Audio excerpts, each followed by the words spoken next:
Whimsey Watch Monthly Report. I am one of your hosts here today, Nick, the Duke of Hobbies, and just today joining me is Charlie Bromack, the Whimsey Watch himself. Hello, how's it going? Still right. Cameraless.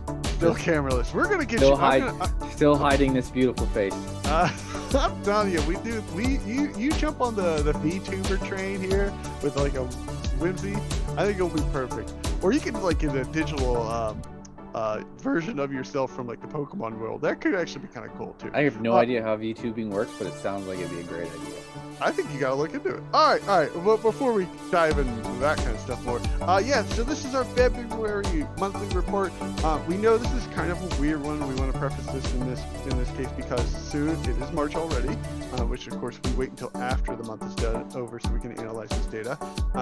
And we're gonna go through like we did last time, go through all of our tools, and we have a new tool to show everyone too. We know that it's been out for a little while. We've been experimenting with it. Chuck's been doing a great job looking into it. It's been very useful, and we'll do that after our little presentation here.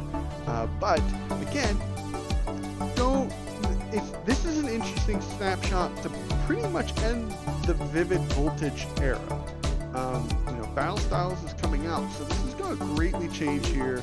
And Chuck, I know when you do your Whimsy Watch reports, you're going to analyze this still. We're going to take a look at this, but this is pretty much it. We only have a couple more weeks, then the new stuff comes out, and boom, it's going to be a whole new change. And we're going to be here for it, but it's going to be fun either way.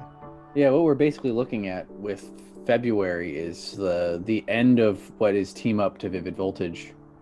In general, we're going to get a cool 3-week window of Team Up to Shining Fates, which is not much different, but it does add a little bit of wrinkles, which you can kind of see in the last week of February, which we can go over.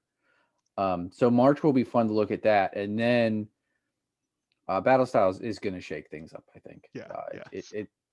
The cards in that, just having had the pre-release, seeing those cards from there, and all the articles with the set list and everything, that I don't see how it can't not shake things up, kind of like what Vivid Voltage did not really shake things up. Battle Styles is bringing too much to not be able to shake things up. Right. We were fortunate enough, both of us, and even Jake too, was able to get to play in our pre-release event, and I'll tell you what, I like Battle Styles a lot so far. That was a lot of fun in the first place, but also those cards are interesting, and make sure if you do play in a pre-release event, pay attention to the weaknesses. A lot of people didn't, and it caught a lot of people off guard. Yes, so. I threw a Heatmore in there for all of them Cherums. There's one Heatmore that uses colorless energy as an attack, so that was very nice for those Cherums and the Tapu Bulus that come in the grass lines. Well, I'll tell you what, I actually wanted to run Metal, because I got a Bronze Song, and I wanted to run Metal, but I didn't get enough Metal Pokemon to do it, because most of the time they have the resistance to grass. So I thought that would be a fun turn of events to be like 30 less.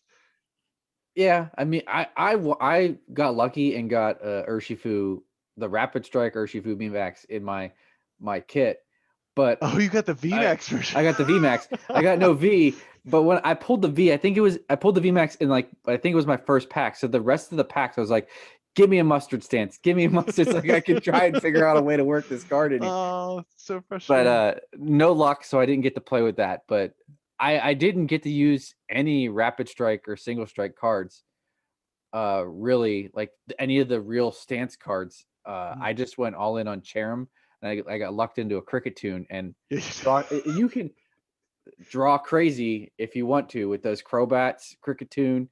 Yep. There's gonna be a lot of new cool draw effects. There's a lot of new cool draw, I think, coming out, which is why I think Battle Styles is doing enough that it's going to definitely change stuff. Battle Styles has a lot.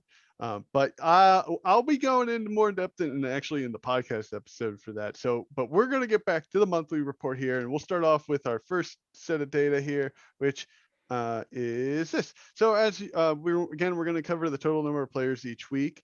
This was kind of an interesting one. So week one, on the far left, February 7th, and then 14th, and then 21st and the 28th here. So a small dip and then a massive jump.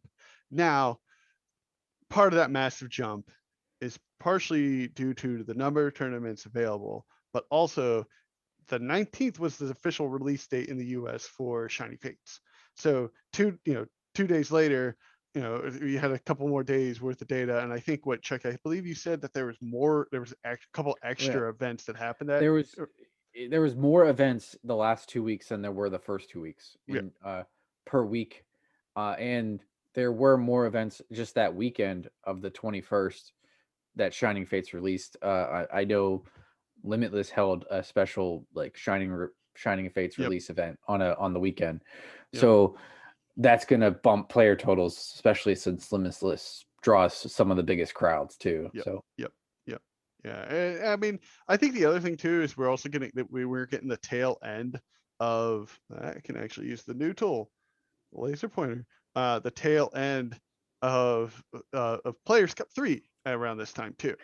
yeah, So a lot of less people, more people are trying to finish off, get their keys and stuff. It is, it's one of those things. I think it's neat that we saw this big jump, and actually how it kind of actually impacted the top decks. So we actually cut out one slide. We didn't do the pie chart this time because I think this chart really is a good self-explanatory of what really was a snapshot of the meta. So going from, the most to least here, we had Eternus, then Pikarom, then Sandusquash, and Blacephalon, ADP-Z, which is a big jump difference from last time. That was one of the top threes in January, at least from this plot. And then you had Luke Metal, Colossal, Mad Party. We did take the other out. It's a little more confusing. There was a lot of other decks in there. I believe you said, yeah. Chuck, that were just There's a lot of different people trying different things that just right. I didn't know how to classify them, and I'm not making new archetypes. The list will get too long, so you just kind of throw them into this other category, and then they piled up to be. I think it was ninth. So Yes, it was. It so would have Rao been Egg right Boom here. yeah, Rao Egg Boom and Desagoon are just the true 9, 10. Yeah, they're very close in numbers. I think there's actually only a couple point difference off between them two in totals. Mm. But I mean, the main thing here is Eternus took the meta storm of the month, and I think what was crazy about this, and we were looking at the other tool, and trying to look like what was, how were these being built, what was being done with them, and there's like 4 variations out there that are all very good. And I think those were they're strong. Eternus hits for a ton, and then other variations do some very specific effective things. So you had like the FTK Max Flow, Steven Max Flow's build, which is very damage inducing with Spear Tombs and Zigzagoon Pings and Yovatiles. The poisons were still relevant. The Crushing Hammer Disruption one was still there. And then you had, I think actually an uptick in the number of Weevil versions, because that thing shuts down Disruption unbelievably well. Yeah, Weevil was in there as well when we were just looking at the Eternatus deck types that won tournaments. So across the gamut, each deck type had won. Yeah. At one point in time in the month of Mhm. February. So there's not a good way to track each individual, whether it was Poison Eternatus, whether it was just straight Goons and Evital, or whether it was Spiritomb. It's not a good way to individually track how each one is getting representative, but it doesn't seem like it matters that much. Like each one does well. Right. Now, jumping from Eternus and looking at Pikarom, this one's interesting. Not only did we have a big uptick in the number of tournaments and stuff, so we see that Gray is that third week again. So we're seeing a lot more players. Pikarom, 102 more decks from the previous week. All right. And then you go into week 4 and it jumps down compared to the other ones is unbelievable. Going from 207 to 95. And I have to say, and I know if Jake was here with us, he's gonna say it's because of Turbo's Ashen. You know, that has to be my guess too. I don't know what you're thinking, Chuck, but I there think it's was yeah. new. I don't know if it's not. I'm not gonna say it's straight Turbo's Ashley and like that's the cause, but it's new set worry for Pikarom. Like everyone's Mhm, like, oh, good they point. they everyone who plays Pikarom, they see a card, whether it's Rusty Sword or Colossal or whatnot, and it's Mhm. like, oh, it's gonna end Pikarom. So then everyone jumps off the train the first week. Some people still play it. It does. It's still doing well. Does well. It It does still well. does well. And then they're like, okay, Picarom's not dead, and they all come back. Right. And that's what I want to call what we're looking at with the week 4 is just Pikarom I worry don't want to week. be part of the Picarom. It's Picarom worry week, so we're gonna just not play it, um, and then we're gonna try something different. I think it's interesting is how consistent Scorch is because there's I believe Scorch is a cult now. Um, I no, but agree in with all you. seriousness, though, it's so consistent. Top players are very good with it, and it's hard to turn away from it. So The this people that number is not surprising at all here. I see in looking at the tournaments, I see a lot of the same names playing it. I mean, we all Mhm. know Cashman, we all know Thomas Brophy. They play it a lot. Yep, Um, but you see a lot of the same guys playing Scorch, and when they play it, it's really they do well with it. I mean, it's they know not. that deck. Yeah, it's not. I don't think it's ever going to be one of those decks that go. I mean, until rotation may go Yeah, away. It's just it might dip in numbers, but you're going to still see people do really well with it. right. Now I find Blacephalon being an interesting uptick. You know, because it was I believe it was a little further down. I want to say it was like in here, or was it even in our top 10 last week, last Uh, month? I don't believe it was I even don't think it in was top. now. It was. It just Okay, I could looking quickly. It was, but it was lower down. It was okay, probably around Colossal area. yeah. Uh, See, this this is not the Blacephalon we were tracking last month. This is is this this is Turbozard? Limitless's Turbozard. Ah, see, So okay, and that makes sense because sometimes this is primary. People play it more Blacephalon style versus but Reshasard style. it's just how the I've noticed that the Limitless build of the traditional build of Turbozard, where it's 2, 2, and 2, Mhm. it defaults it to Blacephalon.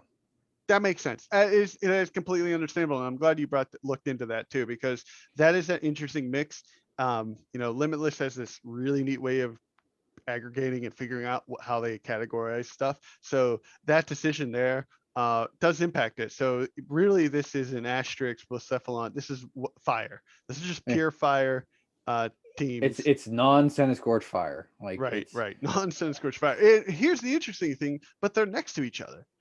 They're yeah. you know third and fourth, and that makes a lot of sense. Fire is very strong. Welder is super strong, but it can be a little inconsistent at times. I know, and as someone who's been playing Turn to Smack them, I mean, I just straight up smack Turbozard sometimes, and then other times Turbozard just straight up smacks it one time back. But I feel like, in my personal opinion, I have more success rate with the Turnus versus that Turbozard kind of impact there. So, I mean, Turbozard. The Turbozard. I've been playing a lot of it. It has more tools to do matchups. mhm, You just have to figure out how to play each one. right, Uh, right. the more experience you get with it, the more you see when you need Blacephalon, when you need Reshazard, when you need Cramorant. Mhm. It's not necessarily let me go get this every time. Right, Let me get right, this right, every time. It's right, not as straightforward. right. All right. So I think the last one I really want to talk about on this chart here, although, well, you know, we'll get into Desigoon a little bit later and Rao Egg Boom, but ADPZ here, this one's a little interesting. So not only did we see our uptick in number of players and number of tournaments, see that big jump from 68 to 108 players, but then it went up some more to 117 players in that next week. And I think part of that again is Shiny Faces impact. A lot of people know that ADPZ just got a little bit stronger with Rusted Sword, and you know it's such a tempting build to play for a lot of people because you're just hitting so strong, and you can hit the bigger Pokemon, you can hit the bigger VMAXs that much It, more easier. It with Rusted Sword now. it definitely added its popularity. Like when I was putting this month together, like ADP was slowly getting pushed down. Like Mm-hmm. the meta was fine. Like everyone was Look like, at that. we hate ADP, we hate ADP. It was slowly getting pushed down. Right, 87 This to is a 68. this is a 5% dip in its meta share from last month, Wow. and because this is the first time I've ever seen it under 10%. So Wow. uh it was slowly getting pushed, but then I'm it could have been lower than 10%. Like it's at 993 right now. It could have been lower, but then Shining Face released, and then you saw everyone wanting to add Rusted Sword to their ADP. Like that's Right. too tempting to that 290 swing is too tempting to pass up. Also, you can also add a different boss's orders because you're going to run 4 of them anyway. So you might as well run Lysanders since you Yeah. got your Rusted Sword. So, you get to show off your fancy new bosses. Um, it's just It's ADP Z's tools are there and they grow. They're going to grow in battle styles, and Echoing Horn's coming. So don't forget that. So goodbye Giovanni Exile. That just made that rendered that useless with literally uh one card. well, yeah. Yeah. ADP will stick around if they keep sliding a tool. Like it like I'm not going to say that Echoing Horn is like the greatest thing, and honestly, Here, the more people that add it to their ADP the better, because it's not something they're going to use often. Like well, so the more think of it clunky. this way. Here's where I think ADPZ, and I'm sorry to interrupt there with Echoing Horn, is twofolds. All right, Decidugoon, if they did tech it with Aegislash, hey, they got this game. Echoing Horn says, no, you don't. And still, because they normally ADP is going to kill one Rowlet, one Goon before it gets a chance Yeah. to start the wall train and shut off ADP.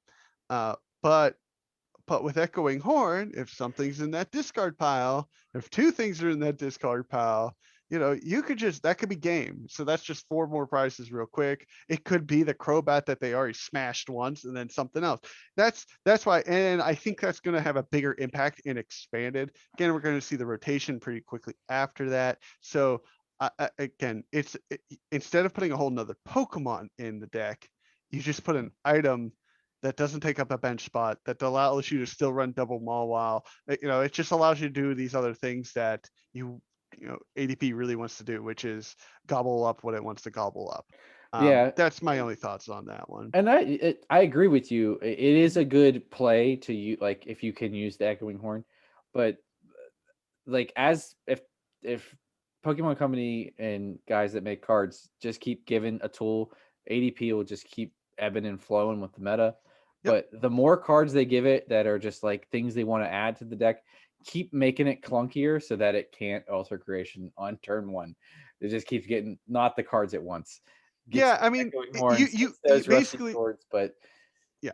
Yeah, I no was all I was water in gonna it. say. All I was gonna say is you'll have so many tools that you have to pick and choose which one's most for your play style. But Yeah. effectively, they all do the same thing. It's just how you want to distribute it. Um, okay, going on to Luke Metal though, real quick. It's pretty much stagnant here, and that kind of makes a lot of sense. Luke Metal is again a lot of players who play this are kind of like I feel like in the Sun Scorch train. They're very good with it, and they can be extremely effective with it. It just has sometimes it runs into all fire all day, and it's just Yep. like I hate you. And even if it has the counters, it just might be a little too slow for it at times. So It just it comes and goes. yep, Its win percentage is good. Um, as it performs. I mean, I just did a tournament for something in March, and it had 4 of the top 8 spots. yeah, It just yeah. as long as it gets the matchups, it'll continually perform well. It Right, has and some pretty I want to bad. say that that's really true for this last grouping here. Like these ones, not only they can handle a lot of matchups. These ones they need a certain set of matchups for them. Yeah, a Um, lot of the top 4 or 5 have kind of like an even keel plot map. And then mhm, you see Luke Metal, he has some really good matchups, has some pretty bad matchups. So right, as long as you get the favorable matchups, you can do really well. right. Right. And that's why you only see him at like between that 5 to 8% meta share, because, well, it's a swingy day. Like you could have this is going to be one of those days, or it can be, oh, this is going to be one of those days. Now, I want to say, I think, well, Rally Egg Boom, I want to go before we go on our last slide here, and then we get to the Dino Data app. Rally Egg Boom is interesting because I think this became pretty popular after the Metapod tournament, which was early in the month, I believe. I believe that was first week, maybe second week. It was early. Yeah, first or second And week. second week, yeah. And so, Azul and that team of five of them all brought it and just was like, hey, without ADP It, and Pinker, it's a really good deck it's a that really good deck. that literally gets punched down. Like, I think it has an all right matchup against Pikarom, but it really gets punched down again. Anything fire. Yeah, yeah. That had no Reshistar, no Senate Scorch, and no Eternatus. And Yeah. Eternatus loves Rally Egg Boom. Yeah, I think Because no Eternatus matter does. what Rally Egg Boom does, Eternatus is just like num num num Yeah, num. yeah. It's gonna be okay. Like, Eternatus doesn't mind it. Yeah. It can easily get to the point where it's KOing Rao Egg Boom before it can do the energy Yeah. denial. ADP is very similar matchup with it. It can go it just goes faster than Rao Egg Boom. But if Yeah. you take those matchups out, like we saw in the Metapod, it does really well. Does really well. So, like, I'm sure people love playing it because it can be a lot of fun to play. Yeah. But it can also have some frustrating matchups.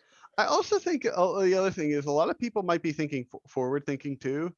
Grasses will probably be pretty effective post rotation. There's a lot of good grass Pokemon out there, and I think they're just don't neglect grass at this point. Is what we're trying to say here. And then you got Desigoon. Desigoon took a lot of tournaments. We'll see that here. Let's go to the table. That's the best way we can do it. So it's just how it has to be for us here.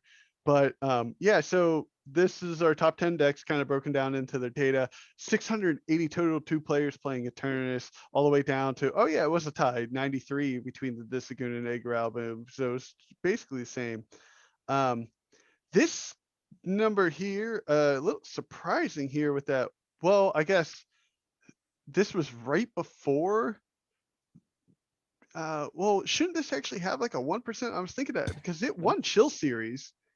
Let me check. It won the one major event of basically of the month, which was the conclusion of Chill Series number 2. So, but that was it. Like Desigoon won that, made everyone go crazy, and then everyone remembered you have to tech against Desigoon, and then everyone teched against Desigoon and just kind of kicked it out of place here. So maybe that's why this might be a rounding. This might be a rounding on our end here. I might have this. If Chill Series did something, it wasn't through Limitless because the Dino data is not picking up. I believe that's correct. I think they didn't need to report that because it was an invite only kind of system. Yeah, I don't know how they ran, and it might have been accidentally that it was kept private on that end. So maybe Chill. No, I know he has a video on it and all. Yeah, it might have just been something that I didn't put into the spreadsheet because I didn't have all the information. Right. And like I said, it just won. Like that's it. Maybe and it probably picked up a couple other smaller events out there too. But Desigoon came because everyone forgot to do it, play tech against it, and now everyone's teching against it. Even myself with Eternatus and Senate Scorch always has a good answer to it, but I always make sure I have, like, even locally, no one really. I'm the only guy that ever played it locally. What are you talking about? I played it for like a month straight. Well, I guess I never haven't played it in a while. Yeah, I haven't seen it locally. No, in any of our matchups. So, but I still always make sure I have a tech for it. Yeah, like it's always, a thing always have some sort of that's out there. Yeah, because there was it, and this didn't show up in here, but remember you have the Crobat V Max now, which Little Dark Fury has done some good. He had some bad matchups. It's the same kind of thing with it. If you have the Altaria line down and you just wall and they can't do anything because you're Crobat poison and you keep going back and forth, and then like there's just an Altaria sitting up there. If you watch the ones number 21, I believe, or it might have been number 22 of the Chill season 3, the first one of that event. Um, I think every single one of his games came down to one prize card difference. Like that was it in terms of when the final take was happening. So all these very close games. I know he's a big proponent of it, so we might see that kind of grow and maybe come into this further as players develop that kind of skill with it. Yeah, talking decks that aren't on this list, Crobat is one that has been pretty popular. I mean, just looking at my spreadsheet, it was 3% of the last week of the meta. That's the first time it could be played like full. Right. I Right. mean, These are over the month. That's why we don't see that. And maybe what we'll do is we'll put the link to all the data that you collected, but we'll show Data app here in a little bit, and we'll jump to Chuck's screen because that will maybe show some more highlights of that too from there. Yeah. But I think the interesting to note here again is Eternatus is taking the tournaments. Okay. It has that highest percentage win, and Pikarom, even with that Pikarom Warrior Week, still doing really good. But then kind of a jump down more, and then seeing that ADP drop down to 2% for this month was kind of interesting for me, in my mind. But it's something I'm consistently seeing is that ADP is not winning events of the bigger nature. Like it's just it'll make cut. One or two of them will slip into the cut, but it never seems to get over the hump as much as some other decks. That's why like this is looking at like team up to just Vivid Voltage with the week of Shining Fates. Like that area, like that tournament time, like I think Eternatus has been the best deck in format.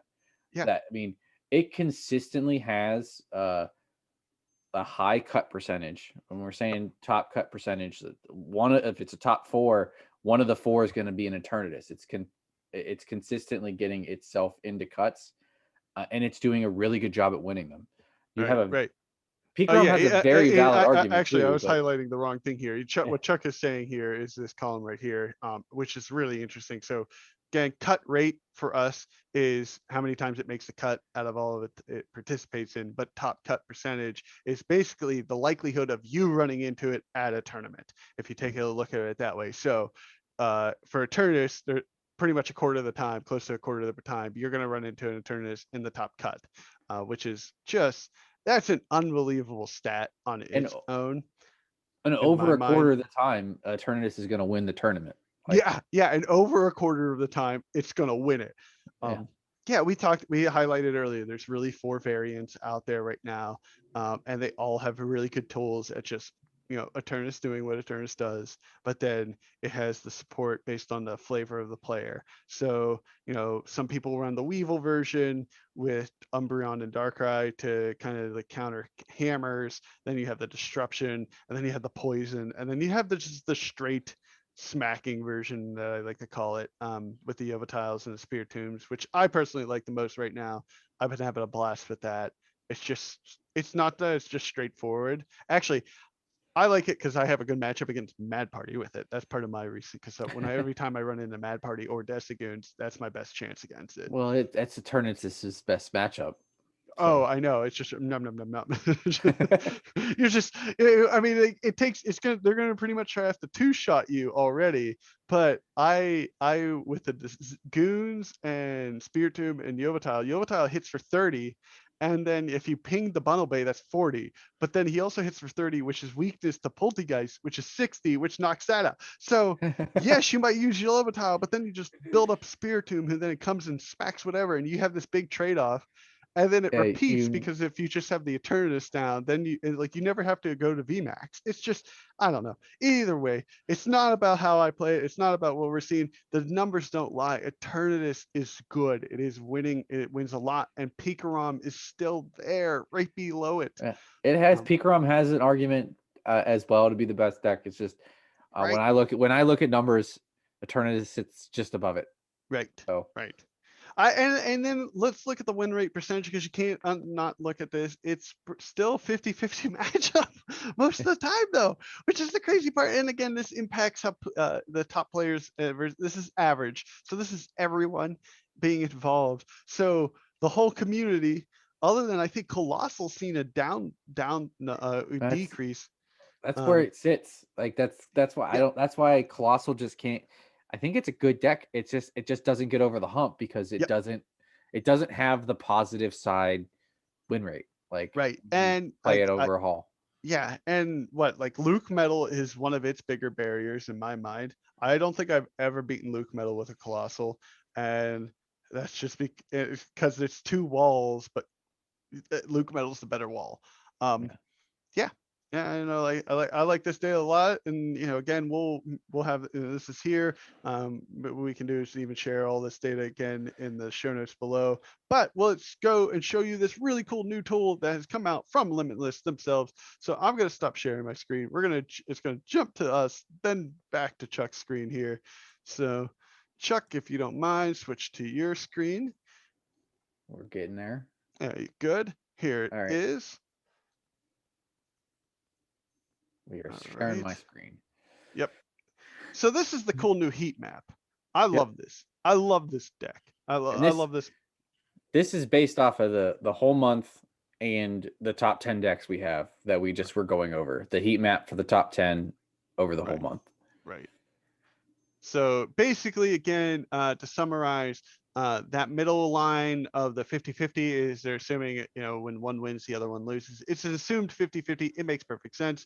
It's not really what we're trying to look at. Basically, you take one of these decks, you find a matchup that you're looking at, and you go to it and you see who has the better percentage against it. So let's take, for example, Senate Scorch versus Blacephalon there. It is a 54% chance that well, okay, you're looking at, okay, that way too. So win Oh. rate for okay, yeah. Blacephalon Which versus Senate Scorch, 54% chance rate win rate for Blacephalon. So which is interesting. And but that's that Turbozard Blacephalon again, so don't forget that. Um, let's it's slightly favored in the Blacephalon's favor. slightly. Yes. Let's go look at Eternus here. Let's kind of run down the Eternus line.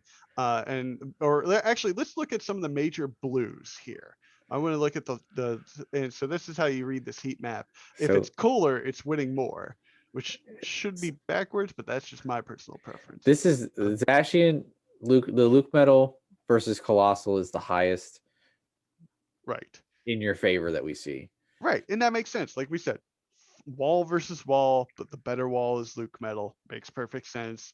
It can turn around and start swinging, and all of a sudden, Colossal could have a good setup. They put all this energy into one Colossal, then Full Metal will GX happens, and then Colossal is 5 turns behind, and then there's nothing they can do about it too. So, And the um, next is the other wall, Decigoons versus Colossal. Colossal has two of the worst matchups on this plot chart. So maybe that's why we're looking at its 45% win rate. But they're not a lot of matches played, but when you're seeing this matchup, it probably feels like an auto loss. right, right.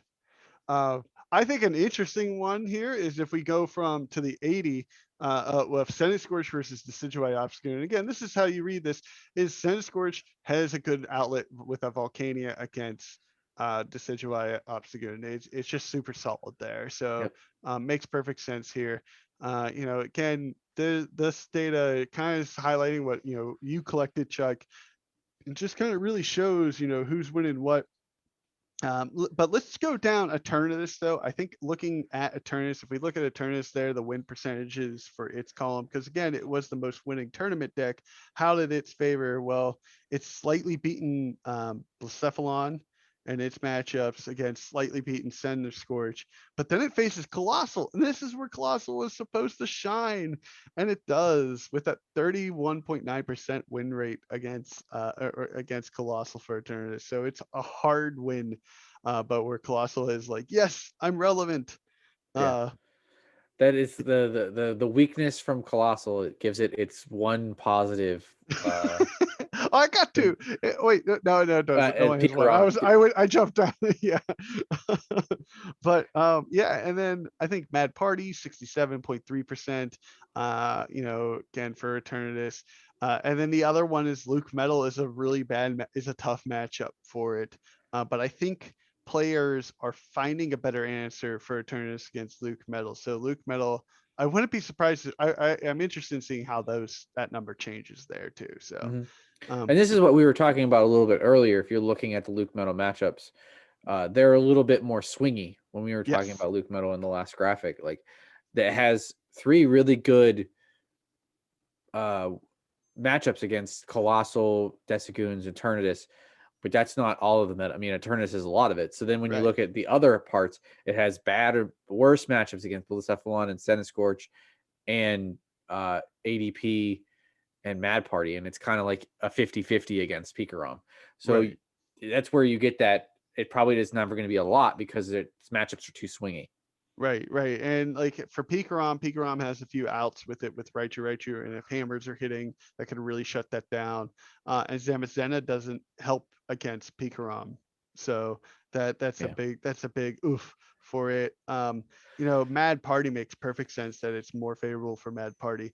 That the trades, Full Metal GX wants to take away energy, and they're just like, well, I only play it when I need it. So and that really hurts that setup there. But yeah, I mean, guys, or players, come take a look at this. Take a look at it weekly. We were very happy that Limitless reached this. This was a lot of work on their end. We hope to, again, we'll keep analyzing this too and help comparing the data, because as much data as we can get, we can then use it to help show everyone what's going on out there. Yeah. But okay, let's go. I think there's another set of data that we want to kind of show real quick before we end this episode. Would you want? If you want to go to your other tab that you had open for it. Oh, That was the you wanted to see the breakdown yeah. Let's do the breakdown of again. winners. Just yeah. So Um, this is over that month. yeah, these are the Uh, decks that won. Am I forgetting a tab that we were supposed to go over? no, nope, nope, no. This is it. This was what I was looking Um, for. Yeah. But yeah, so this is Eternus again, still taking it, and this is the winners. And then if you look if you at jump if you overall, jump to yeah, overall and you let it replot, you'll see this is a lot of stuff down here, but you see the top. This is looking at every tournament. It's probably more. It's more than what my spreadsheet goes over because it right. has better ability to just go over everything. Well, it's And reporting everything that's reported to yeah, to Limitless is being put into these plots, and this but is you see over in the February. same data come out where Eternatus, Pikarom, then Senescorch, Cephalon, you see ADP, Luke Metal, just going down the line. And then there's a Then bunch of there's the others. other. Yeah. And you get Colossal, Mad Party, and Desegoon. Yeah. So yeah, I mean, again, players, take a look at this. This is really good data. If you're very interested in getting better and trying to understand what you're going to see, you need to use these tools. That's part of the reason why we wanted to look at Whimsy. We started this Whimsy Watch. It's been very helpful for a lot of the local players here in the Pittsburgh area, but this is another tool to use. So please check it out. If you have any questions, reach out to us, leave us comments down below. All that goes a long way to not just improve you, but everyone too. And if I have to say, I'm coming into another tournament coming up here this Wednesday for chill. I'm probably going to be running an tournament again, even with the current meta the way it is right now too. So um, it's too hard to weigh. It's too hard to walk away from right now for me. So It, I don't know. What about you, Chuck? What would you run if you were playing this Wednesday? Eternatus is a really good choice. Mhm. But I really like the Persephone Turbozard deck. Mhm. It just the I mean, we looked at the matchup spreads. Yeah, go to the finals or go to the winners again here. Or yeah, if you want to go You look here. at you look at the matchup spreads. It's kind of across the board. You just gotta. I don't necessarily go into something thinking, I have a good matchup or it's a bad matchup. It's just like I need to know how to make sure I play this matchup correctly because Right, right. when that deck goes into something, it's going to play slightly different depending on am I getting Blacephalon? Am I going right for the Reshazard? Hmm. That's the part I love about that deck is that it's just the choices and the way it plays is different. Yeah, yeah. It is a fun deck out there. I think it fixes a lot of the issues that most welder decks can suffer from, in terms of its variety. Um, you know, you have double in there sometimes, just for the defensive purposes in late game smacks. I've seen it. Yep, it's It just effective. It's I think it'll be interesting with battle styles because you could put Stoutland in there if you wanted to for a double price takedown,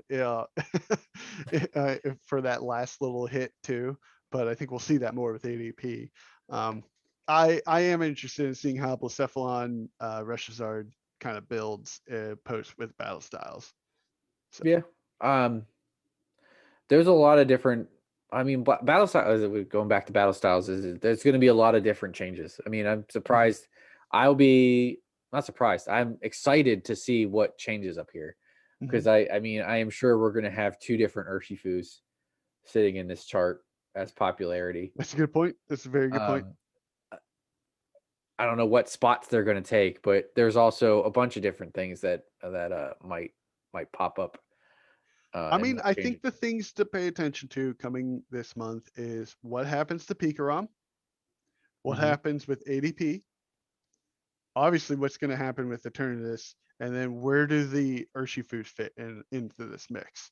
Yeah, I think those are the major things to look at because if we believe the hype, Eternatus and Pikarom should essentially go away, which it's crazy to think that in a weird way, right?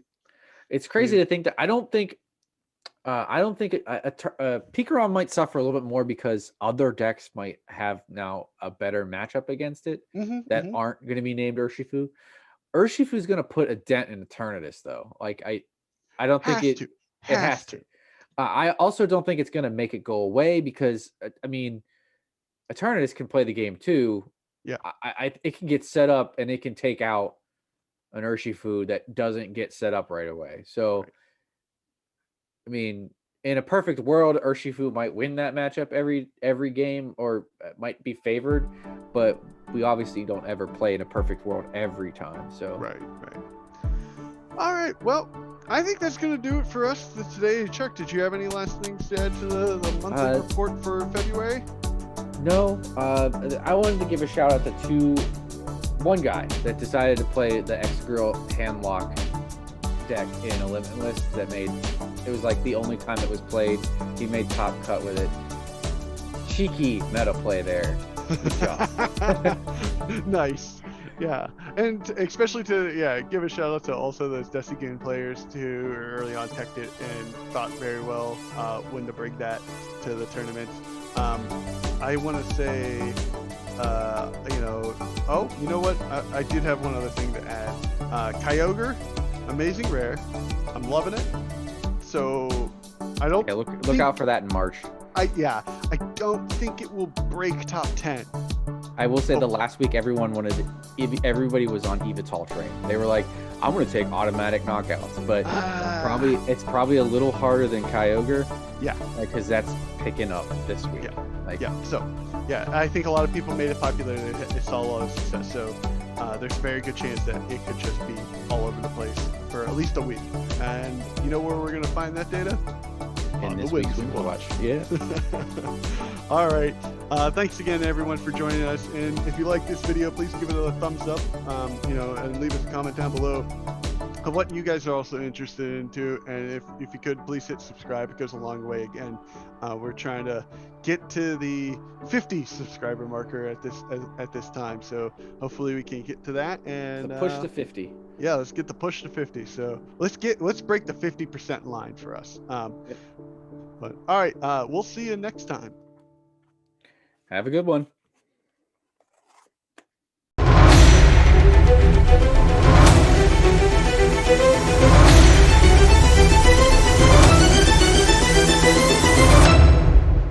Thanks for watching. Hope you enjoyed this video. If you did, please give it a thumbs up and take a look at another one of our videos here. Also, if you haven't done so yet, hit subscribe. It goes a long way in helping us grow. Remember, we release a podcast episode once a week on all the major platforms. We also stream every Friday on Twitch and make a Whimsy Watch monthly report. As always, thanks for watching. Triple P out.